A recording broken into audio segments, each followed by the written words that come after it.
Lucas capítulo 13 en su Biblia.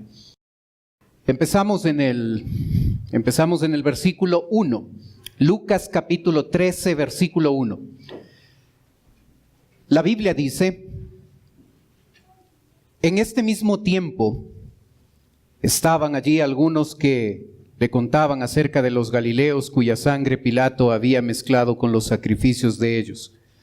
Respondiendo Jesús les dijo: ¿Pensáis que estos galileos, porque padecieron tales cosas, eran más pecadores que todos los galileos? Os digo, no. Antes, si no os arrepentís, todos pereceréis igualmente. ¿O aquellos 18 sobre los cuales cayó la torre de Siloé y los mató, pensáis que eran más culpables que todos los hombres que habitan en Jerusalén? Os digo, no. Antes, si no os arrepentís, todos pereceréis igualmente.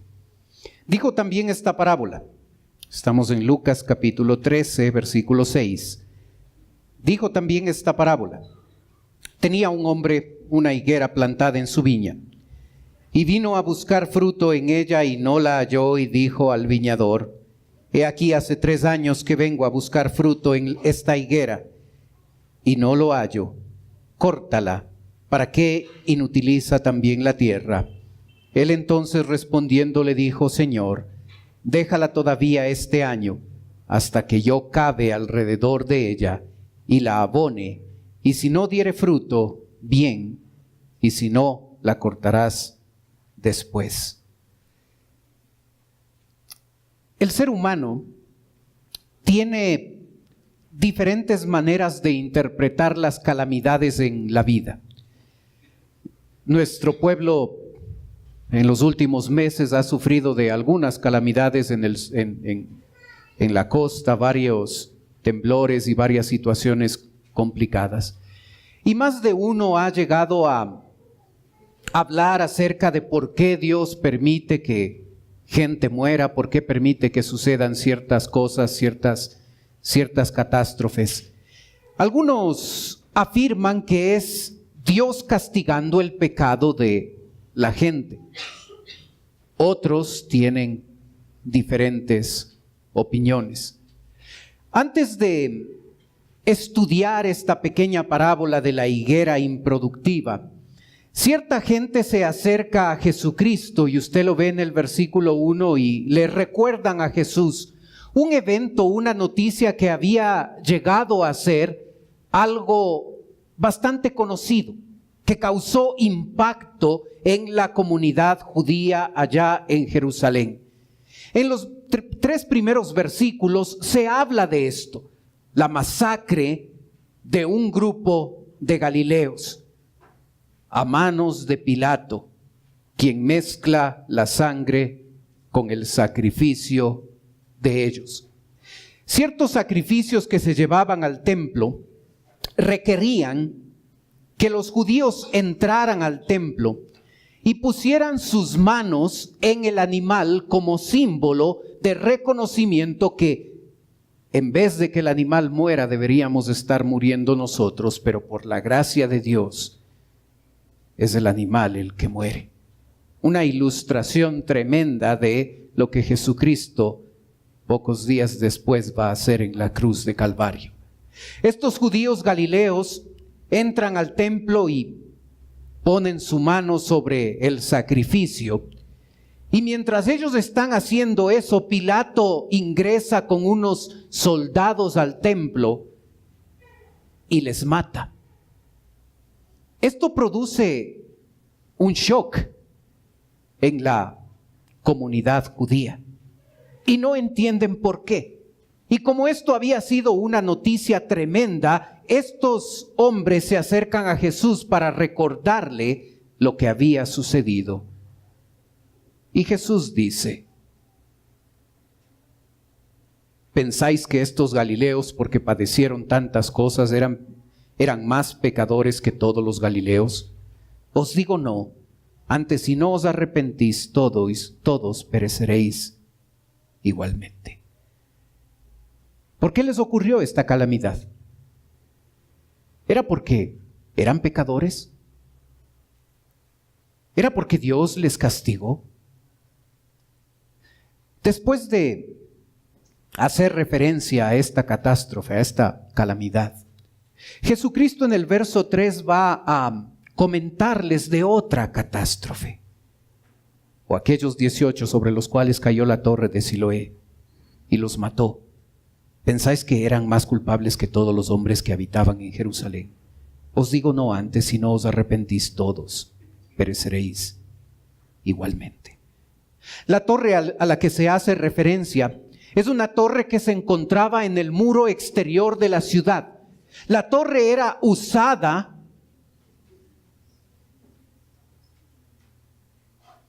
ya, no me di ni cuenta, tranquilos.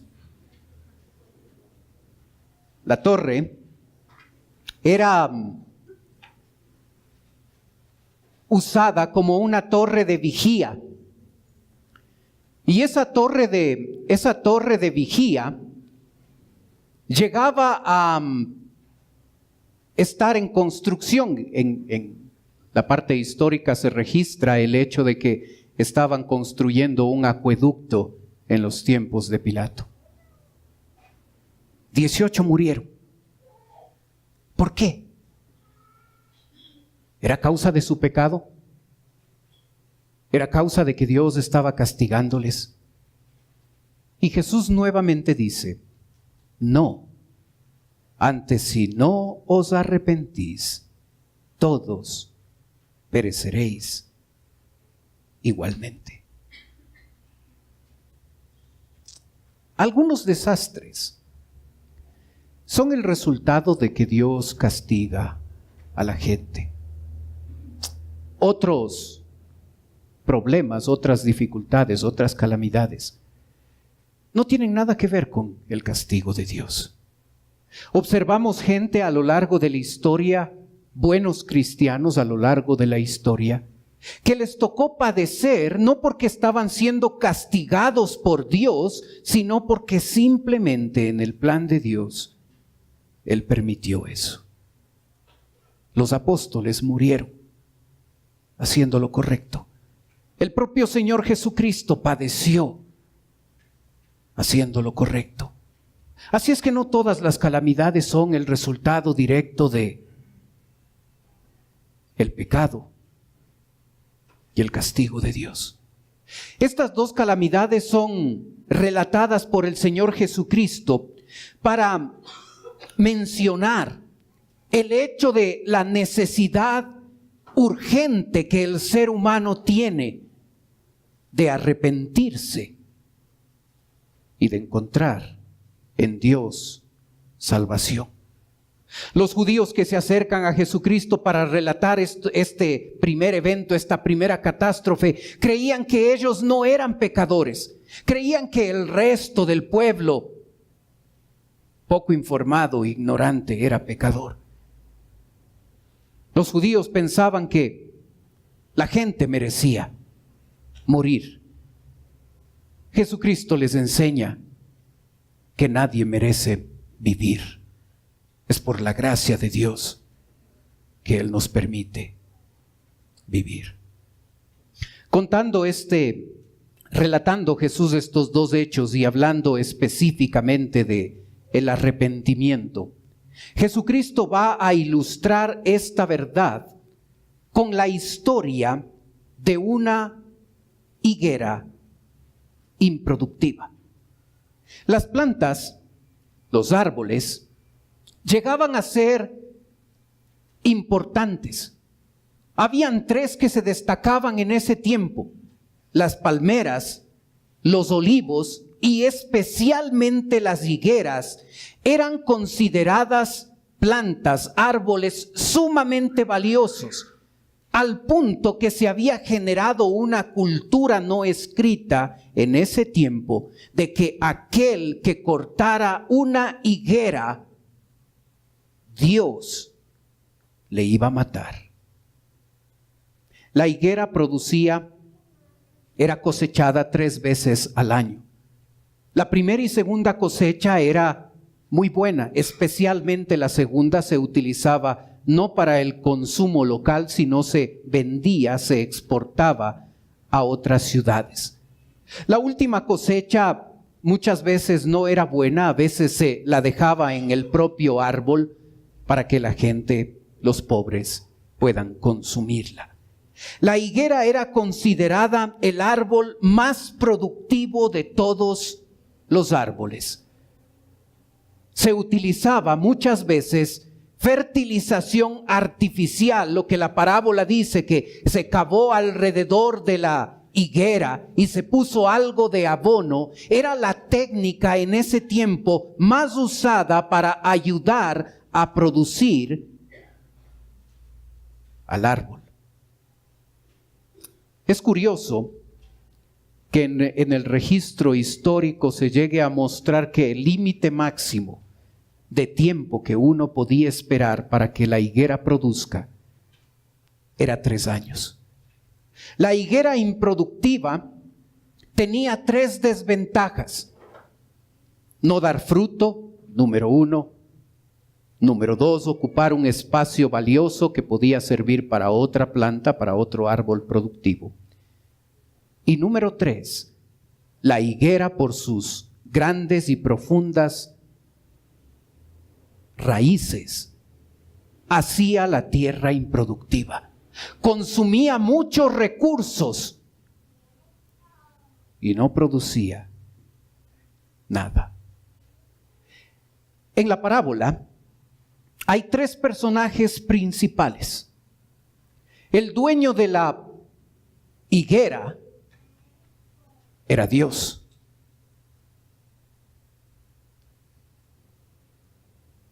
El viñador representa a Jesucristo. Y la higuera es representada por la nación de Israel y por aquel creyente improductivo. Tomando en cuenta esto, el versículo 6 nos dice que el dueño de la higuera, Dios el Padre, busca fruto. Dijo también esta parábola: tenía un hombre una higuera plantada en su viña y vino a buscar fruto en ella y no lo halló. Observa la ubicación de la higuera. Las higueras no siempre se encontraban dentro de la viña. Muchas de ellas se encontraban en el camino. Cuando una persona sembraba una higuera dentro de su viña, era porque le había dado a esa planta el privilegio, un cuidado especial, personal a esa planta. Dios había bendecido a la nación de Israel como a nadie más. Dios había dado ventajas a la nación de Israel como a ningún otro pueblo. Y cuando este pueblo debía producir fruto, no se halló fruto en este lugar. La higuera es un árbol especial. Los 3 primeros años no produce fruto. Los 3 siguientes, por la cultura judía, los frutos que se llega a producir, se los considera a estos frutos impuros y no se los llega a usar. Y es el 7º año de producción que se recoge los frutos y esos se los entrega como ofrenda a Dios. La historia de la higuera nos cuenta la vida de ese árbol, el 7º, 8º y 9º año. Los años productivos de la planta es donde se debe encontrar fruto y no se encontró. Dios con la nación de Israel ha tenido paciencia. El verso 7 nos recuerda de esa paciencia. El texto dice: y dijo al viñador: he aquí, hace 3 años que vengo a buscar fruto en esta higuera y no lo hallo. Córtala, ¿para qué inutiliza también la tierra? La paciencia de Dios no era simplemente 3 años. Había sido décadas y siglos con la nación de Israel. Dios había mostrado misericordia y paciencia con toda la nación de Israel para que ésta en verdad se arrepienta y sea el pueblo productivo que debía ser. La historia está terminando. Jesucristo está cerca de morir en la cruz de Calvario. Dios el Padre se acerca al viñador, al Señor Jesucristo, y le dice: hace 3 años que vengo a buscar fruto en esta higuera y no la hallo. Hermano, Dios ha tenido paciencia con la nación de Israel. Ha esperado que esta nación produzca fruto. Ha esperado pacientemente, al extremo, ha esperado que ellos lleguen a producir fruto. En vez de pensar en criticar a la nación de Israel por lo que ha hecho o por lo que ha dejado de hacer, debemos pensar en nosotros. ¿Cuánto tiempo Dios ha esperado por nosotros? ¿Cuánto tiempo ha llegado Dios a esperar a que usted y yo lleguemos a producir fruto en nuestra vida? ¿Hasta cuándo Dios debe esperar para que nosotros dejemos de priorizar otras cosas importantes en nuestra vida y le pongamos a Él en primer lugar y podamos poner el servicio que le prestamos a Él a través de esta iglesia como una prioridad en nuestra vida?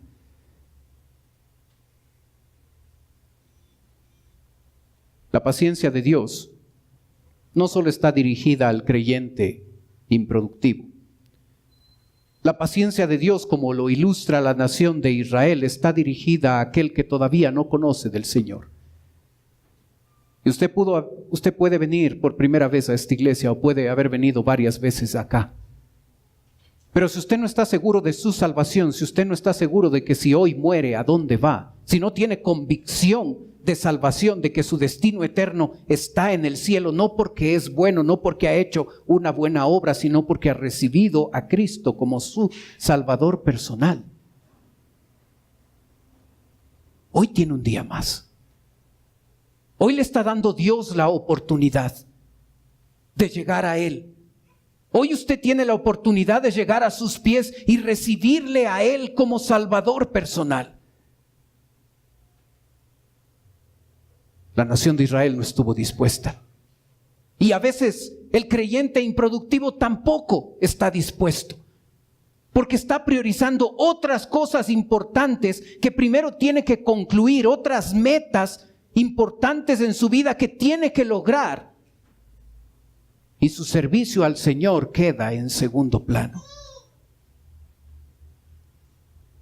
Y Dios sigue mostrando paciencia. El dueño de la viña, el dueño de la higuera vino el primer año y no encontró fruto. Llegó el segundo año y tampoco encontró fruto. Vino por tercera vez y en ese tercer año la higuera se mantenía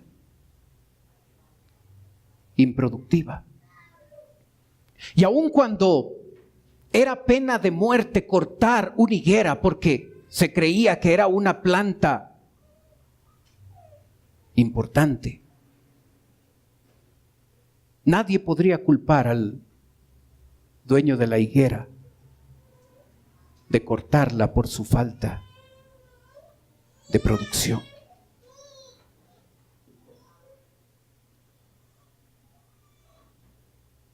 Segunda de Pedro dice: el Señor no retarda su promesa, según algunos la tienen por tardanza, sino que es paciente para con nosotros, no queriendo que ninguno perezca, sino que todos procedan al arrepentimiento. Dios no llega atrasado. Dios llegará puntual en su segunda venida. Y si Dios espera que pase más tiempo, no es porque Él está retrasado en venir, está dando oportunidad al incrédulo para que llegue a conocer a Cristo como su Salvador personal. Amigo, ¿hasta cuándo Dios va a esperarte a ti? ¿Hasta cuándo Va a haber barreras en tu vida, barreras religiosas, algún tipo de barrera en tu vida que digas, todavía no es el tiempo para entregarme al Señor. Todavía no es el momento para rendirme ante Él y recibirle como Salvador.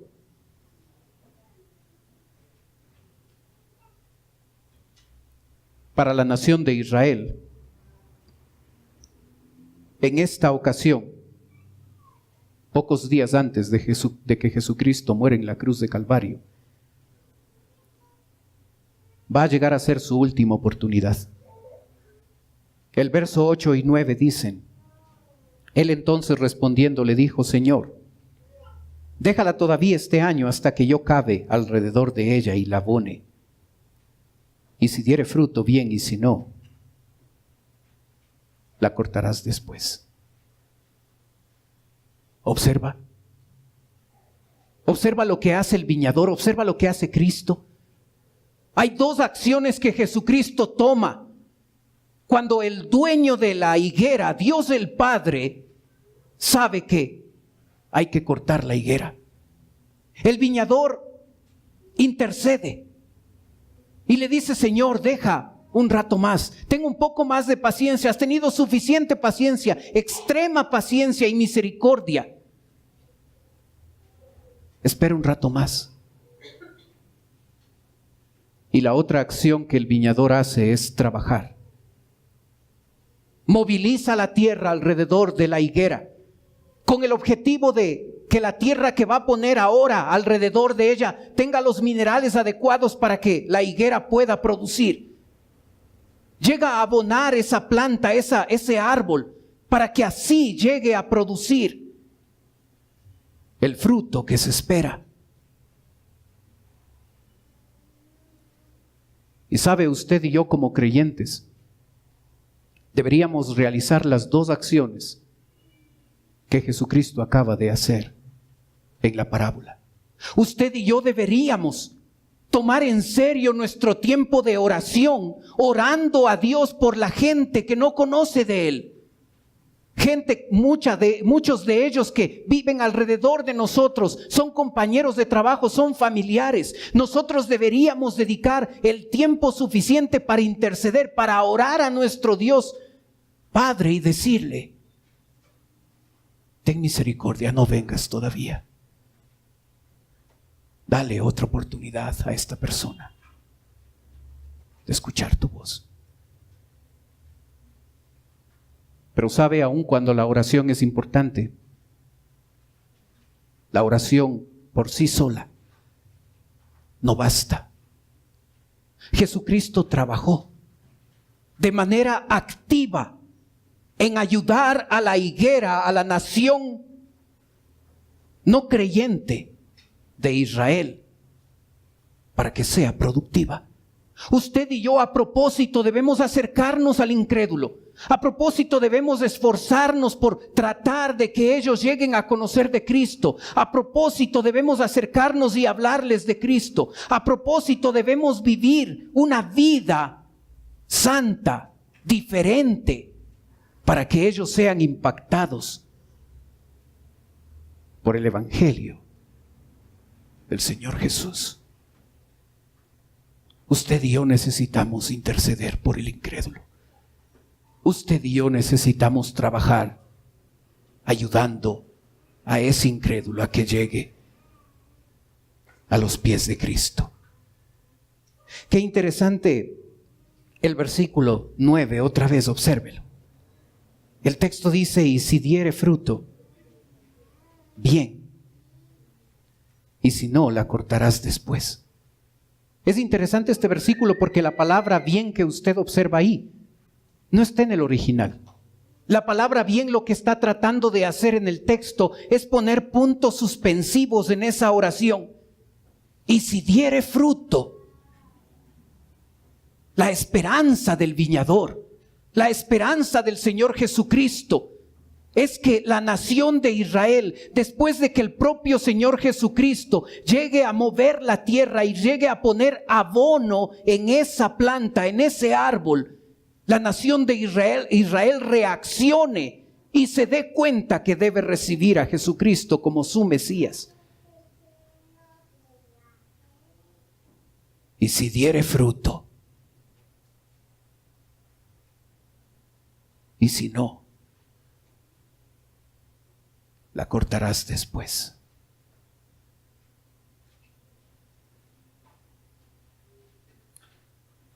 Usted puede ver un pasaje en la pantalla donde dice: y cuando llegó cerca de la ciudad, al verla, lloró sobre ella, diciendo: oh, si también tú conocieses, a lo menos en este tu día, lo que es para tu paz. Mas ahora está encubierto de tus ojos, porque vendrán días sobre ti cuando tus enemigos te rodearán con vallado, y te sitiarán y por todas partes te estrecharán, y te derribarán a tierra, y a tus hijos dentro de ti, y no dejará en ti piedra sobre piedra, por cuanto no conociste el tiempo de tu visitación. Es cuando Jesucristo está entrando a la ciudad de Jerusalén, donde va a ser apresado y va a morir en la cruz de Calvario. Y cuando está ahí en el perímetro de la ciudad, antes de entrar en ella, habla con la ciudad. Si conocieras tú el día de tu visitación. La nación de Israel no se arrepintió. Esa generación que escuchó esta parábola de la higuera improductiva no llegó a arrepentirse, y 40 años el general Tito entró con sus tropas a Jerusalén y no quedó piedra sobre piedra en la ciudad. La gente murió, fue una masacre. Usted puede leerlo en los libros de historia. 40 años después y la nación fue castigada porque no se arrepintió. No fue un año de misericordia. 40 años más sumados a las décadas, a los siglos que Dios había mostrado paciencia y misericordia con su pueblo. Hermano, ¿hasta cuándo Dios va a esperar? ¿Hasta cuándo Dios va a esperar a cada uno de nosotros? No sabemos cuándo Él va a volver. Este puede ser el último día. No sabemos. La Biblia dice que nadie sabe el día y la hora cuando Él vuelva. Aquel que no conoce de Cristo no debería pretender pensar que tiene un año más de vida. Porque, amigo, si usted no ha recibido a Cristo como Salvador personal y usted muere hoy, lo perdió todo. Perecerá por la eternidad. Pero aquel creyente que desperdició su vida haciendo otras cosas importantes, cumpliendo otras metas importantes, y olvidó ponerle a Dios en primer lugar y servirle a Él, llevando una vida productiva, siendo una higuera productiva, aun cuando ese creyente no llegue a perder su salvación, porque la salvación es eterna, recibirá las consecuencias de su comportamiento. La Biblia utiliza la palabra fruto de dos maneras. El texto en Efesios nos da un ejemplo. El texto dice: porque por gracia sois salvos por medio de la fe. Esto no de vosotros, pues es don de Dios. No por obras, para que nadie se gloríe. Porque somos hechura suya, creados en Cristo Jesús para buenas obras, las cuales Dios preparó de antemano para que anduviésemos en ellas. Observa, Dios no nos salvó simplemente para salvarnos. Dios nos salvó con el objetivo de dejarnos aquí en esta tierra para que nosotros hagamos obras que Él mismo había preparado de antemano. El fruto en la Biblia tiene que ver con mi manera de obrar aquí en la tierra, obras que Dios ha preparado. Somos hechura suya, creados en Cristo Jesús para buenas obras. Así es que el creyente, usted y yo, necesitamos vivir una vida productiva, una vida donde se note que nuestras obras son diferentes a las del resto, donde en medio de nuestra imperfección y en medio de nuestras falencias, nosotros con nuestro diario vivir le mostremos al incrédulo que lo que hoy tenemos no es una religión diferente, es una vida diferente. La Biblia en Gálatas nos muestra el otro uso de la palabra fruto. Y dice: mas el fruto del Espíritu es amor, gozo, paz, paciencia, benignidad, bondad, fe, mansedumbre, templanza. Contra tales cosas no hay ley. ¿Observó que son 9? ¿Observó que usa el singular? Fruto. No dice frutos. Nada es casual en la Biblia. Fruto.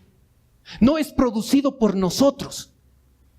Es producido por el Espíritu Santo. No es que salimos de aquí convencidos y decidiendo que ahora sí vamos a producir el fruto que necesitamos en nuestra vida para impactar a un mundo que necesita ver una diferencia. Es el Espíritu Santo, es Dios mismo quien produce ese fruto en nosotros. Y por eso necesito, la parte que me toca a mí es depender del Espíritu Santo, es agarrar la Biblia cada día, es orar, es dejar que Dios obre a través de mi vida. Y cuando yo hago eso, es Dios, es el Espíritu Santo que produce ese fruto que se manifiestan a través de 9 características que la podemos ver en nuestra vida. ¿Observó que son 9? ¿Sabía usted que están agrupadas en grupos de 3? Amor, gozo, paz, características que tienen que ver con nuestra relación con Dios. Paciencia, benignidad, bondad, características que tienen que ver con nuestra relación con nuestro prójimo. Fe, mansedumbre, templanza, características que tienen que ver con nuestro propio caminar y nuestra propia fidelidad a Dios en el andar cristiano. Fruto. Fruto. El incrédulo no llega a Cristo porque le prediquemos cada día. El incrédulo quiere ver una diferencia. Y no está mal predicar, no está mal hablar de Cristo, no está mal evangelizar. Pero lo que el incrédulo necesita es ver un cambio real de vida. Que saliendo de aquí, de lunes a sábado, nosotros en nuestro trabajo, en nuestras labores diarias, en nuestro día cotidiano, vivimos, actuamos de manera diferente, no como el resto. Se dan cuenta de una diferencia, se dan cuenta que nosotros obramos diferente a ellos, que nosotros poseemos cualidades diferentes, que nosotros servimos a un Dios vivo y verdadero. Pero usted y yo necesitamos darnos cuenta que mientras las otras cosas importantes de la vida ocupen el primer lugar para nosotros y no le coloquemos a Dios en primer lugar y no nos enchufemos con el servicio al Señor a través de esta su iglesia, no estaremos haciendo lo que Dios quiere. Si usted no ha recibido a Cristo como Salvador personal, hoy es un día más de paciencia y de misericordia de parte de nuestro Dios para que usted llegue a Cristo, para que usted le reciba como Salvador.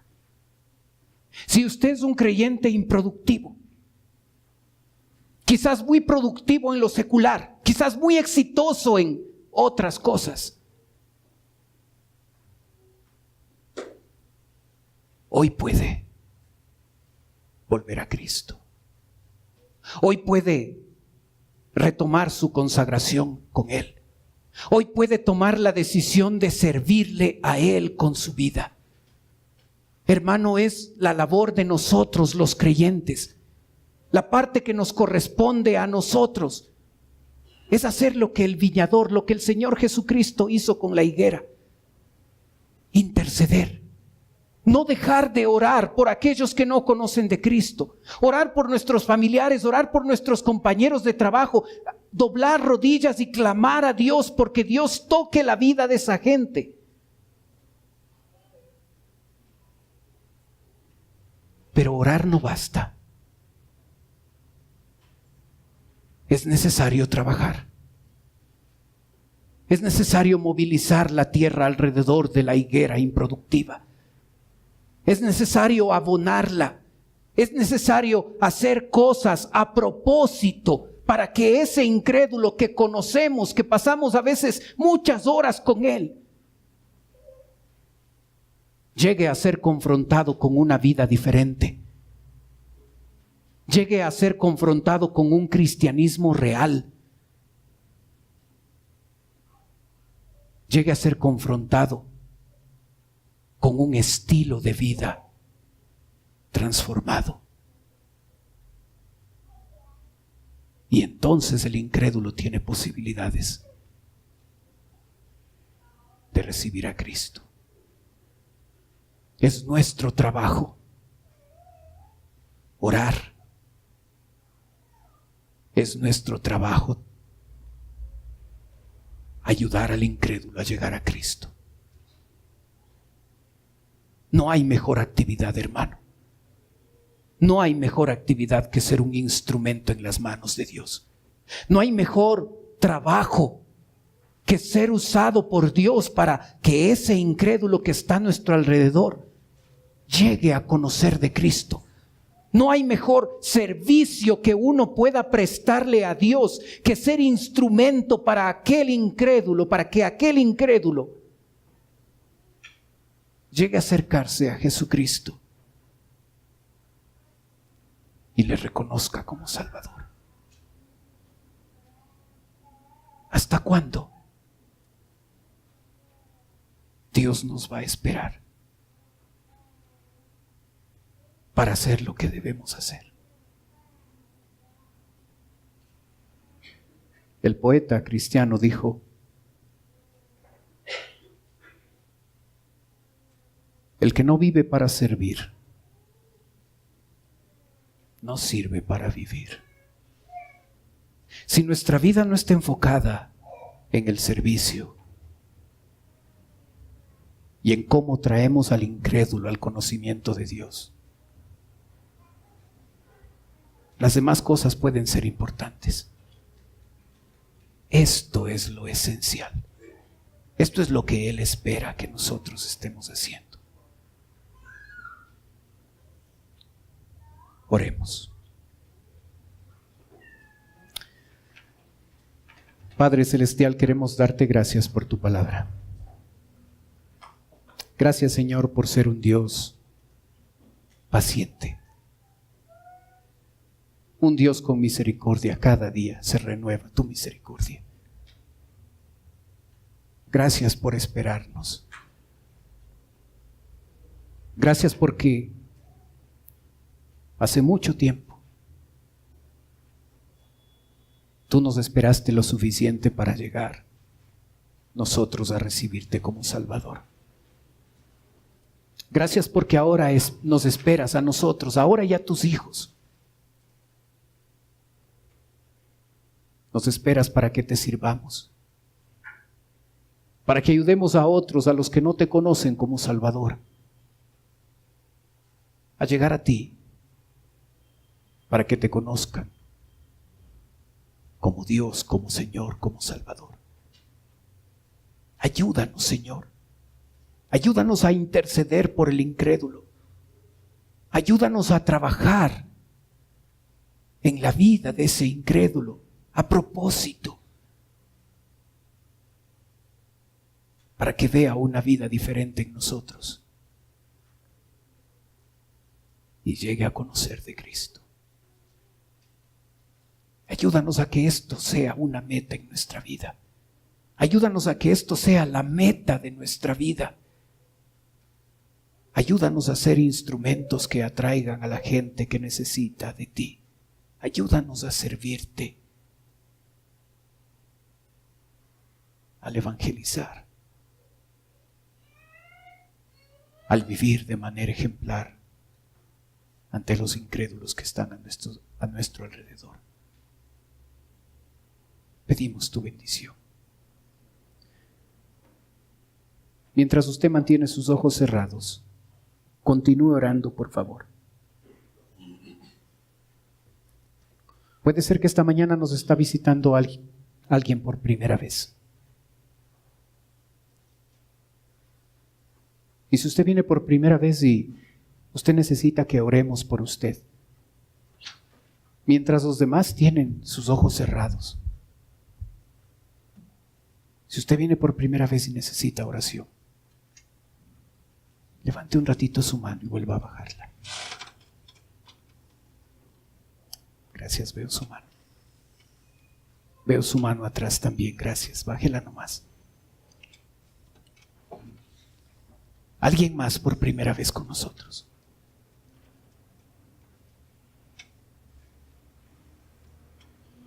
Sabe, para las personas que nos visitan, en un ratito yo voy a orar por usted, como le dije. Quisiera ofrecerle algo más.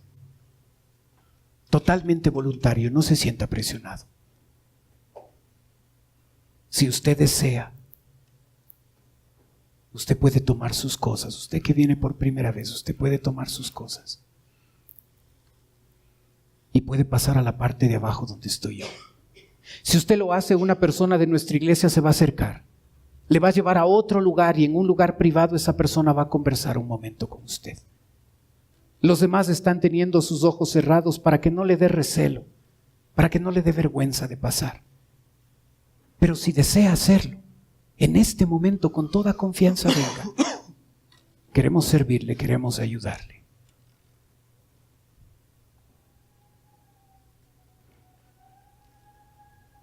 Si quiere pasar, venga. Venga nomás con toda confianza.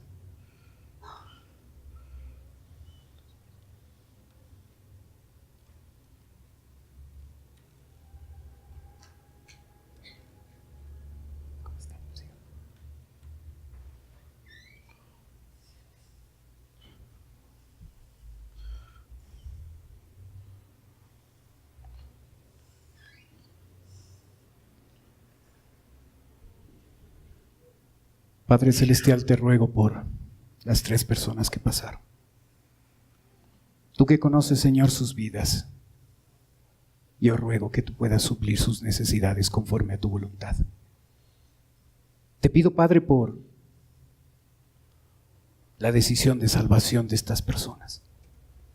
Ahora que van a escuchar el Evangelio, Señor, te ruego que tú puedas tocar su corazón y si no te han recibido como Salvador, que hoy sea el día de salvación.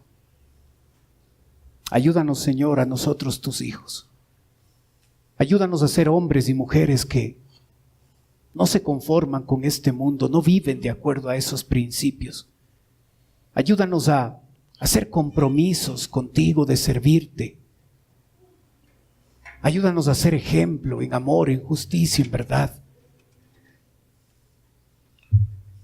Ayúdanos a no dejar que el mundo nos cambie, sino más bien nosotros cambiarlo. Ayúdanos a hablar de Cristo. Ayúdanos a orar por el incrédulo. Ayúdanos a ser gente que produce, a ser higueras productivas. Pedimos tu bendición. Oramos en el nombre de Cristo Jesús. Amén. Puestos de pie, cantemos, por favor.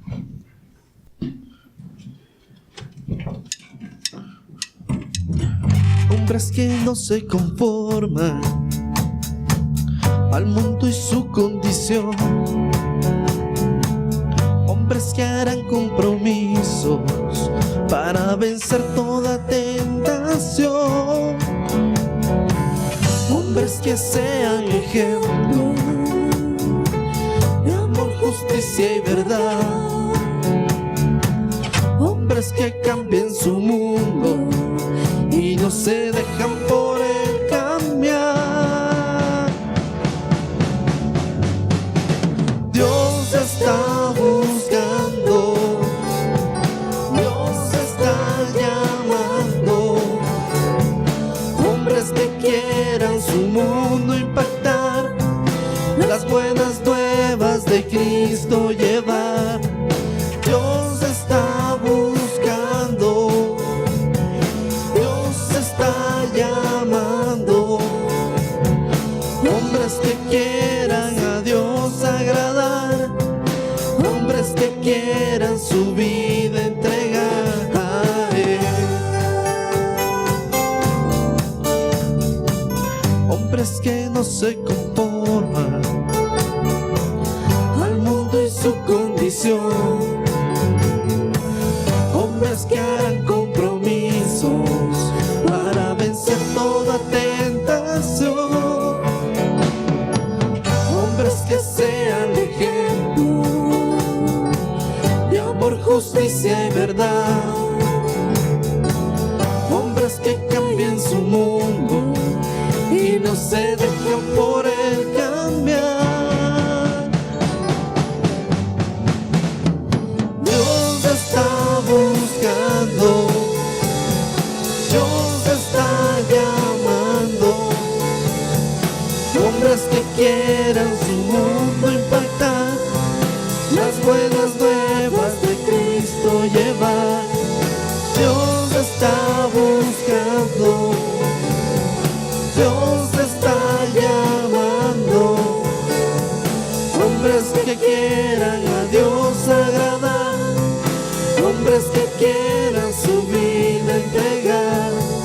Dios está buscando, Dios está llamando hombres que quieran su mundo impactar, las buenas